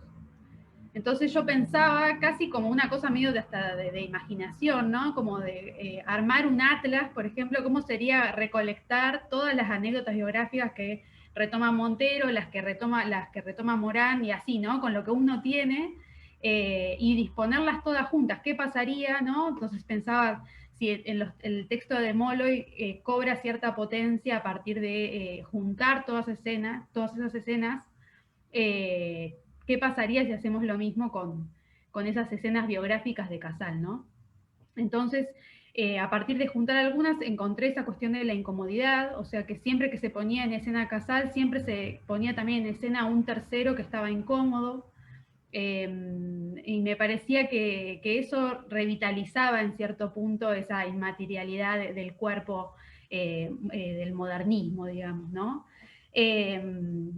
Y en ese sentido también hay algunas de estas cuestiones que a mí me resonaron de leer un libro que no tiene nada que ver con el modernismo, pero que es Los 80 recién vivos, de Irina Garbatsky, que ella trabaja en realidad con poesía y performance, con Echavarre, Marosa Di Giorgia, Emeterio Cerro y Batato Barea, que es un corpus que no tiene nada que ver con el modernismo, pero había muchas cosas de cómo ella pensaba la performance que me resonaba mucho del modernismo, ¿no? Que hay todo un cuerpo ahí del dandismo y de la pose al que uno no accede, a la que uno no accede, y que me parece que quizás desde el archivo y de esta cosa medio del collage y de armar esta constelación, quizás uno pueda, bueno, no sé si reponer, porque es mucho, pero pensar a partir de eso. Al menos una problematización del archivo también, de lo que habitualmente entendemos por archivo también, ¿no? Gracias, sí. Gracias, Rocío. Gracias a vos, Mariana. Yo, bueno, primero agradecer a mis compañeras que me han parecido exposiciones de lujo, he aprendido un montón también. Y en relación a esto último que decía, ¿no? De la pretensión de totalidad de un archivo, pero en realidad las fisuras, los huecos, lo que no se puede reponer, ¿no? Entonces, yo para hacer este trabajo, que bueno, como dije al inicio, es incipiente, estoy tratando justamente de construir un archivo. Y con lo que me iba encontrando desde Tucumán, digamos, y también con el uso de las redes, es, por ejemplo, en estos últimos años, una preocupación por armar, construir, recopilar, digamos, los archivos trans. O sea, me parece que es como todo un gesto, ¿no? Y por supuesto una política de recuperación que tiene que ver con la fotografía es como central, ¿no? Como dispositivo de recuperar un pasado que ha estado invisibilizado. Entonces acá se están armando, ¿no? esos archivos visuales que tienen que ver con estas identidades que bueno, vivían en la clandestinidad o bueno, estaban de alguna manera condenadas, ¿no? a vivir en la clandestinidad. Entonces, eso por un lado. Y por el otro, en mi caso, siempre estoy conversando, es un texto que a mí me pareció como fundamental en otra investigación, que lo sigo usando, que es este de Ficciones de Archivo de González Echevarría. Entonces, y eso funcionaba ahí, funciona como motor justamente para pensar, bueno, él arma toda una serie latinoamericana que repone las novelas ¿no? Del siglo XX, que conversan con ese pasado colonial, ¿no? jurídico y demás del continente, pero al mismo tiempo con los huecos posibles que hay en un archivo, por un lado, y también al leer ese libro digo, bueno, y es una serie masculina, ¿no? Porque son, en general, todos los libros o las novelas que considera el crítico son, digamos, escritos por, bueno, escritores, ¿no? Que además tienen como su condición de faros en Latinoamérica. Y entonces yo pensaba, bueno, eso como para poner en funcionamiento otro tipo de archivo, ¿no? A contrapelo, que tiene que ver con justamente estas imágenes travesti que de alguna manera ponen en cuestionamiento estos relatos, no solo de la historia, sino también esos relatos fundacionales heterosexuales de las naciones en América Latina, ¿no? Entonces, en ese sentido, por supuesto que esto que dice Rocío, ¿no? Como los inconvenientes o los obstáculos para ¿no? de la circulación de estos archivos a los que no podemos acceder, etc. Y eso que vivimos ¿no? con Internet en estos tiempos, que facilita muchas cosas, ¿no? mucho acceso a material que si no sería directamente imposible, pero sí tratar, ¿no? de armar un archivo latinoamericano que nos permita también ver las continuidades y rupturas, ¿no? y modulaciones que tienen que ver con lo nacional, pero también con lo local, sin perder de vista, al menos es una preocupación personal, ¿no? el continente en su extensión. Así que, bueno, eso es por mi lado. Gracias, Isabel. Antes que me olvide, te recomiendo,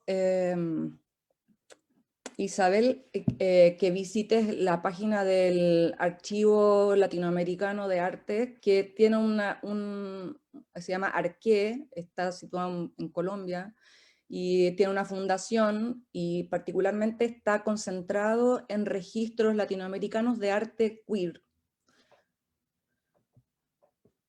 Así que esa es una recomendación. Bueno, y respecto al archivo, yo leo desde mi práctica, digamos, también como directora de un archivo, lo que pensamos en términos, o sea, estoy situándome en el espacio, por un lado, de los estudios críticos del patrimonio, y la crítica feminista, precisamente, que plantea también los estudios críticos del patrimonio. El archivo es un espacio patrimonial y es un espacio político, por lo tanto. Y tal como lo señala la palabra patrimonio, está cargado de patriarcado, digamos. Entonces, pensar desde una perspectiva disidente, ¿no? implica también pensar en el rol político que el archivo tiene en la construcción de una historia, digamos, ¿no? O de muchas historias. De tal modo que lo que hay que, de alguna manera, pensar es quién decide qué es lo que se incluye en el archivo, porque un archivo es, sobre todo, olvido. Entonces, paradójicamente, digamos, ¿no? Entonces, claro, también el archivo es un crisol, ¿no? Lo que allí se registra, lo que allí se organiza, digamos, se organiza bajo metadatos, hoy día también suscritos a sistemas que operan y que piensan en la conservación de esos datos para un uso futuro, digamos. Por otro lado, y pensándolo sobre todo en el rol político que juegan los archivos, sobre todo los archivos administrativos. Por ejemplo, hoy día hay toda una problemática judicial, legislativa, en torno al derecho al archivo, porque todos los sujetos, tener acceso a un archivo es fundamental, sobre todo para constatar nuestra propia existencia, digamos. O sea, y la pregunta es ¿cuál es el lugar que ocupan esos documentos, digamos? ¿Cómo se documentaliza la existencia, digamos, ¿no? Y cómo se construyen los hechos a partir de la archivística o de la archivación, ¿no? Y bueno, y en ese sentido, creo que un ejemplo radical que nosotros estamos viviendo en Chile son los archivos de la Asamblea Constituyente.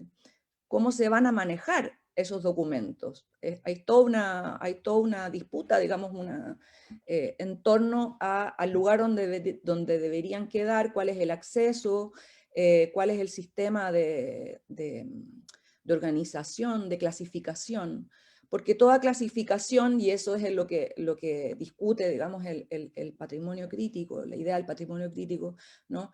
Es que toda esa organización y clasificación hasta el día de hoy ha estado mediada por una política patriarcal, digamos, es decir, donde algunas historias o donde algunos testimonios o documentos no se visibilizan, ¿no? O se esconden, o digamos, los mismos sistemas, digamos, de documentación se precarizan también en la institucionalidad. Entonces creo que en realidad el asunto del archivo es algo que nos convoca Sí, políticamente. políticamente y también en el fondo, como pienso a propósito de lo que las escucho, ¿cierto?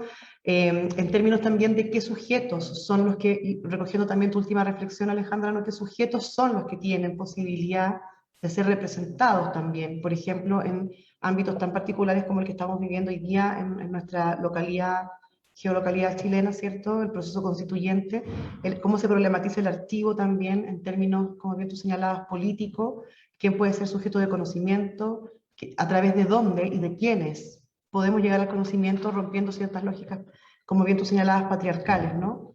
Porque también algo de esto creo que se manifiesta en sus ponencias, una pregunta recurrente, ¿cierto?, en los estudios de género y en el feminismo acerca del sujeto epistémico. ¿Quiénes son sujetos de conocimiento? Y no solamente como objetos de conocimiento. Creo que eso es muy interesante también. Agradecerles a las tres, Isabel, se me perdió la cámara, Rocío, se me dan vuelta. Rocío, Isabel y Alejandra por estas ponencias, estas presentaciones que tenemos la posibilidad, ¿cierto? Me corrige Mariane y y Francisco si es que me equivoco, debieran quedar también registradas, ¿verdad?, en el repositorio Facebook del Centro de Estudios Latinoamericanos, del CECLA de la Universidad de Chile, ¿cierto? Así es que ahí podremos revisitar también, y la invitación extendida a quienes nos están acompañando a través de la transmisión en Facebook, a si hay algo que les gustaría poder volver a mirar y profundizar. Acá Alejandra también nos deja, ¿cierto?, Archivo de Arte Latinoamericano como una recomendación que debiéramos visitar. Mariane, Francisco, si ustedes quisieran compartir alguna palabra de cierre.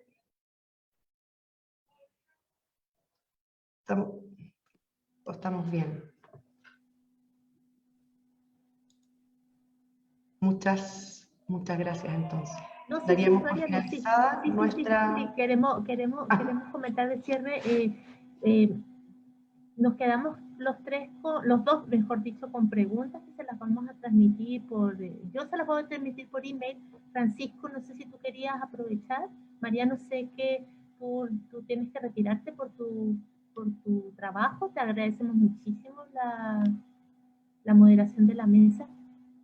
Un lujo también contar contigo, porque aparte eres especialista en estos temas, así que seguramente también la idea es que después puedan seguir en contacto.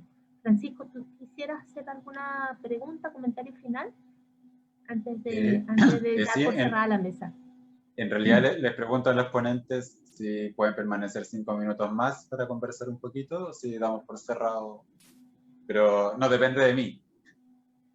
¿Les parece? ¿Pueden hacer así o sí? Ya. Ya, excelente.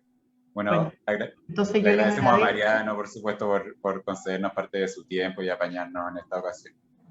Muchas gracias a ustedes por la Muchas gracias, invitación. Mariano. Que estén muy bien, un gusto. Gracias, Mariano. Adiós. Igualmente. Bien. Entiendo que Mariana tiene una pregunta para Rocío. Sí. Así que primero te doy el pase a ti. Sí. Hola, Rocío, ¿cómo estás? Un gusto ya asociarte con un rostro. Tengo varias preguntas con el casal. Sabes que ese fue el primer vínculo que tuvimos tú y yo. Yo me meto más desde el ámbito de la poesía. Quería saber cómo tú haces este vínculo del casal en tanto pose de un sujeto biográfico, lo que vas rescatando de las crónicas, pero cómo lo encuentras en la poesía. Si encuentras huellas que también te permitan ir reconstruyendo esta imagen, por una parte. Y por otra me preguntaba, y con esto de la dificultad que tú has mencionado para acceder a materiales de Cuba, si tú has podido ver la última película, que se llama En busca de Julián del Casal, o En busca de Casal, algo así, para saber si esa es una película, si ese es un texto cultural que sigue reproduciendo esta imagen censurada del Casal, o se atreve a construir un del Casal más auténtico, con lo que, por ejemplo, aparecen en las cartas a Moró. No sé si tú has podido leer las cartas a Moró. Las cartas a Moró muestran que del Casal no es esa imagen que se ha querido instalar del enamorado de Juana Borrero, y etcétera, etcétera, etcétera. Entonces eso es lo que te quería preguntar en la vinculación con la poesía. Bueno, muchas gracias, Marian, por las preguntas.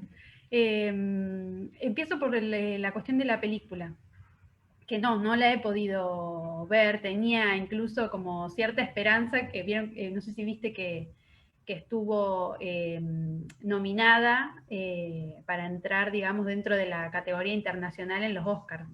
Entonces, había cruzado los dedos, porque en general esas películas suelen tener más circulación, pero no. Así que es un tema, digamos, de la cuestión del acceso a los archivos y a los materiales, digamos, de la literatura cubana. Pero bueno, si llegase a conseguir algo, obviamente te aviso. Después, con respecto a la poesía, yo trabajé de Julián del Casal en mi tesis de licenciatura, y ahí lo que yo me propuse era pensar, cómo pensar el decadentismo en Julián del Casal, y en particular, yendo a la cuestión de la poesía, una cosa que yo encontraba es que la manera de pensar la cuestión de la pose, decadente y demás, era siempre en general o desde la comparación, ¿no? Entonces, por ejemplo, se comparaba, no sé, el soneto sobre Salomé del Casal con el cuadro original, o con la descripción que aparece en Arrebú, ¿sí? De Huysmans. Entonces, o estaba la comparación a ver qué tan decadente era Casal en contraposición, ¿no? Con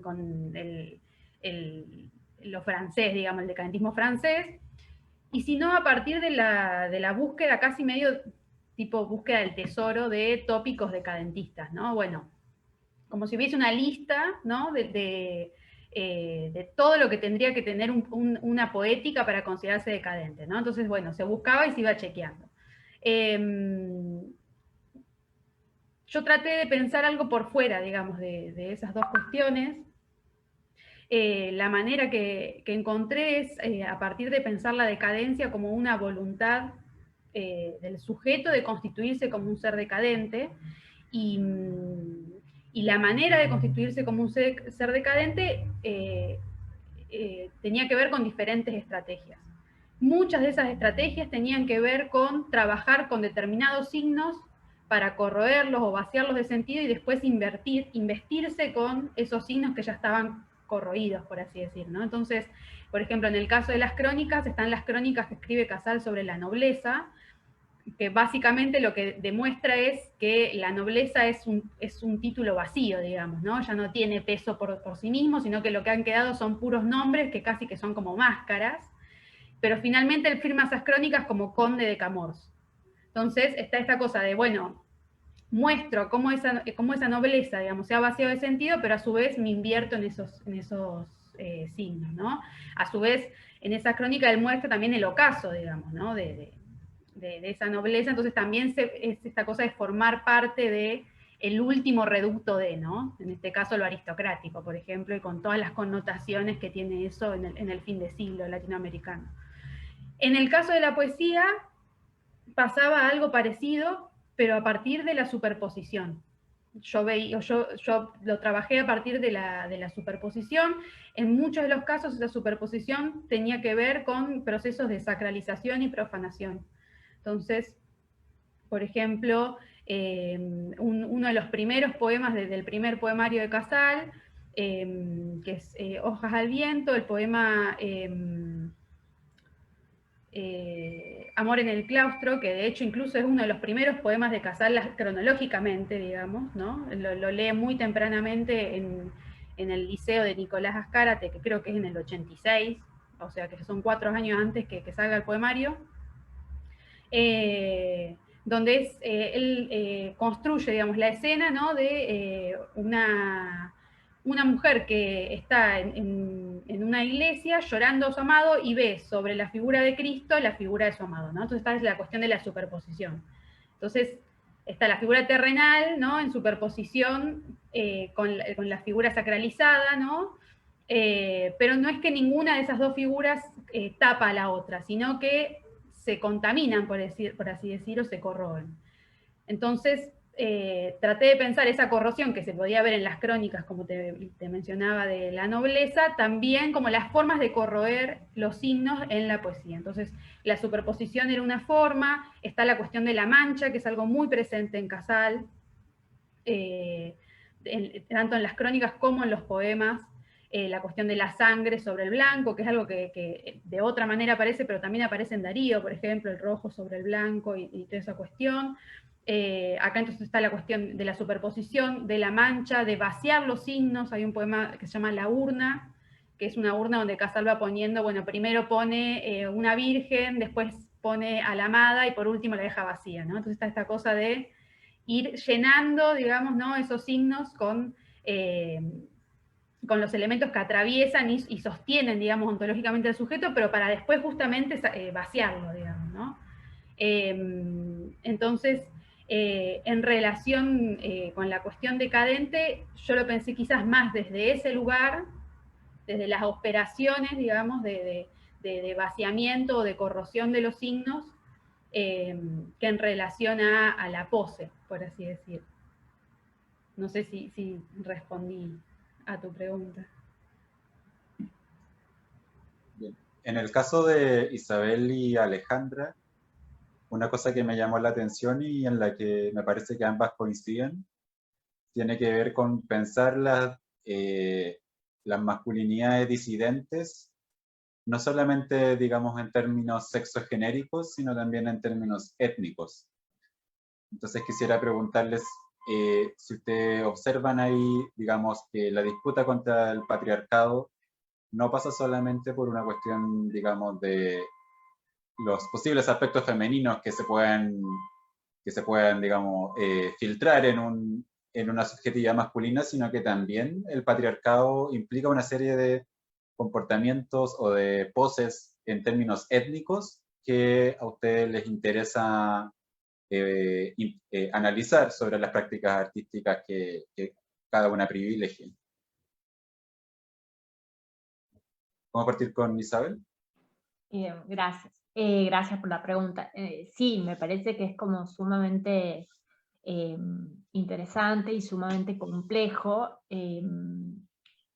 pensar, ¿no?, esto de las masculinidades siempre en plural, y que lo racial está presente, ¿no? Entonces, por eso yo había intentado trabajar o pensar esto como una segunda modulación, porque creo que es algo que se viene, que está presente como preocupación estética y también como una preocupación ética, y si bien yo solo he tomado, bueno, Museo Travesti del Perú de Campuzano, que además hace toda una recopilación sobre ese pasado prehispánico, ¿no?, justamente para recuperar, por ejemplo, la figura del andrógino que estaba presente en los Andes, ¿no?, en el Imperio Inca. Entonces, en ese gesto de recuperación creo que también hay una discusión por una identidad bueno, que no está, que no se ve representada ni dicha por un sujeto masculino blanco y de determinada clase también, ¿no? Y en el caso de Avendaño, además, es la práctica, ¿no?, porque es su cuerpo.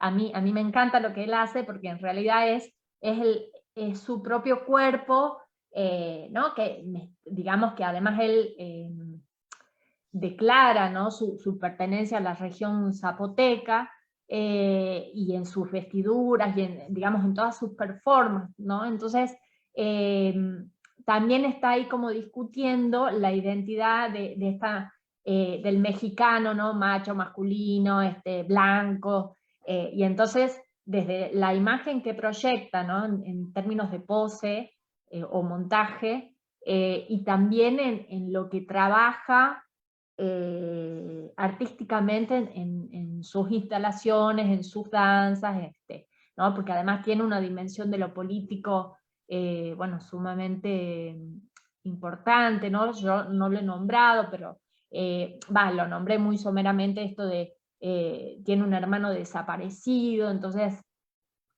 sus intervenciones, digamos que el cuerpo del hermano que estaba en el ejército del Estado mexicano, desaparece, y en 2018 se encuentran sus restos, ¿no? Entonces sus performances se van también modificando, se van como, van tomando ese reclamo, siempre con un vínculo hacia lo latinoamericano, ¿no? Por eso el nombre por ejemplo, la dictadura chilena, y en eso de pensar, ¿no?, la museidad, ¿no?, en términos comunitarios, también hace que justamente lo indígena aparezca en su máxima expresión, ¿no?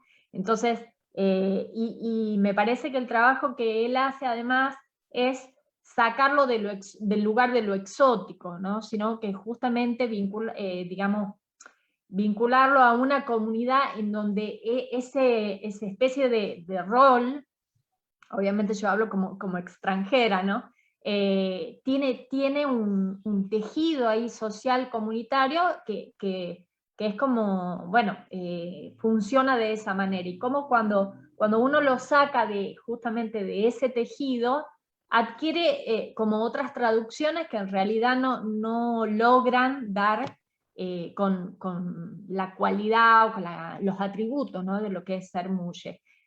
Pero sí creo que hay y además para mí es muy interesante en ambos casos cómo la academia se cruza, ¿no?, para pensar esos lugares, no, pensar lo indígena, pensar lo artístico, pensar lo queer, o sea, también en el cruce de discursos, de prácticas, está como muy central, es muy central en estos dos, pero por ejemplo también aparece en Hurtado, el cuento de la Madonna Zorata, es un libro que una colega me acercó, ¿no?, que es Indígenas Homosexuales. Entonces, y él también tiene, ¿no?, un trabajo periodístico de cronista, ¿no? Entonces, justamente porque son comunidades en donde lo indígena es imposible taparlo, ¿no?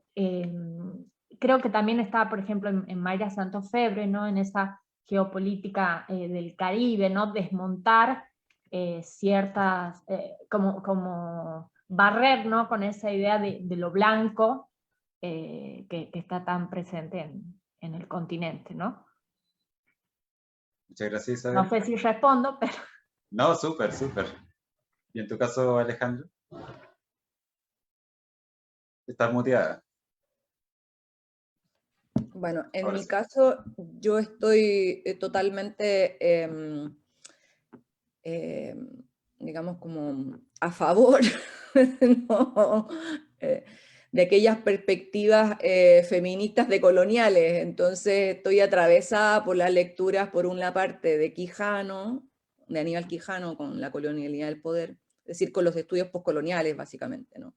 Entonces, y con María Lugones, Gloria Saldúa, que plantean precisamente la frontera o el espacio liminal entre, ¿no? Incorporando los estudios interseccionales. Es decir, yo creo que hoy día nosotros no podemos pensar la colonialidad, el sistema completo, digamos. El patriarcado es un sistema eurocentrado, como dice Quijano, y racializado, digamos, pero en las palabras de María Lugones, esa racialización se produce posterior a lo que ella llama la engenerización, digamos, es decir, que digamos, no solo hay una clasificación social a partir de la raza, ¿no? Sino que también hay una clasificación corporal clasista y racista a partir del género, es decir, considerando que el patriarcado es un mecanismo sobre todo con lo que ella señala, y otras feministas decoloniales como africanas, ¿no? Como el mecanismo de colonización lo que vino a hacer fue a patriarcalizar comunidades precolonizadas, digamos, ¿no? Que no eran necesariamente patriarcales, digamos. Y esa fue una de las principales como éxitos también del sistema colonizador. Entonces, a mi juicio, estas obras encarnan también esa disputa, digamos, ese interés por vincular o por hacer aparecer aquellas corporalidades principalmente, ¿no? Y prácticas que irrumpen porque están totalmente marginadas, y marginadas no solo desde el punto de vista de no corresponder a los mandatos que le impone el sistema patriarcal, sino que de no corresponder a ninguno digamos, de las clasificaciones, o sea, aquellas voces que no les queda otra más que estar supeditadas o enmarcadas en la subalternidad. Y estas irrumpen en esas tres dimensiones, digamos. Claro, me parece interesante esa reflexión porque el feminismo, y como bien dice Alejandro, el feminismo, digamos, postcolonial, nos ha enseñado a pensar interseccionalmente, y eso, digamos, se ha integrado bien cuando se trata de pensar en las feminidades, es decir, pensamos en, no sé, la mujer mapuche, etc. Me parece interesante trasladar ese tipo de pensamiento interseccional para pensar en las masculinidades también, y cómo también ellas se hayan cruzadas o entrecruzadas por diferentes tipos de dominación que articulan lo que significa ser un hombre y cuándo se es un hombre, digamos, diferente. Así que súper interesante en ese sentido las propuestas que han realizado las tres también, porque Julián del Casal parece también ser un tipo de, digamos, sujeto decolonizado en algunos términos. Alejandra, ¿querías agregar algo? No, es que pensando un poco en la figura también de Lugones, ¿no? de María Lugones, creo yo que inconscientemente probablemente la figura del negro matapacos tiene que ver precisamente con algo que ella enuncia como el mecanismo de la racialización, que en el caso de América Latina no era necesariamente la subalternización y racialización a partir de la construcción de un sujeto animalizado, ¿no? Porque en las culturas latinas, de la Abdayala, digamos, configuraban o tenían un imaginario inserto en su cosmogonía y en su corporalidad, en su imaginario corporal y en sus prácticas corporales muy ligadas al mundo animal. Lo que propone Lugones de alguna manera es cómo esa figura escapa y se instala la no humanidad en esa racialización. Entonces el negro matapacos parecía como una figura provocadora, digamos, es una metáfora en todo caso, es una categoría inventada, una ficción, digamos. Pero es una ficción colectiva y por eso a mí me interesa ponerla como categoría de género, digamos. Claro, está súper interesante mirarlo desde esa perspectiva. Yo creo que se ha mirado más bien desde el lugar, digamos, de la oposición a la autoría, a la policía, pero no con desde esa perspectiva también de género, que parece bien interesante. Bien, ya nos faltan 10 minutos para comenzar con la próxima mesa, así que me quiero despedir tanto de Isabel, de Rocío y de Alejandra. Les agradezco muchísimo por el tiempo que nos han concedido para esta conversación, por iluminarnos también con las perspectivas y las investigaciones que están desarrollando. He aprendido mucho escuchándolas y le doy la palabra a Mariane para que pueda cerrar. Están muteadas. Gracias. Muchas gracias a las tres por sus presentaciones. Nos dejan muchos temas para seguir pensando, para seguir dialogando. Y ya vamos a tener que dar cierre a la sesión. En 9 minutos más comienza la próxima mesa.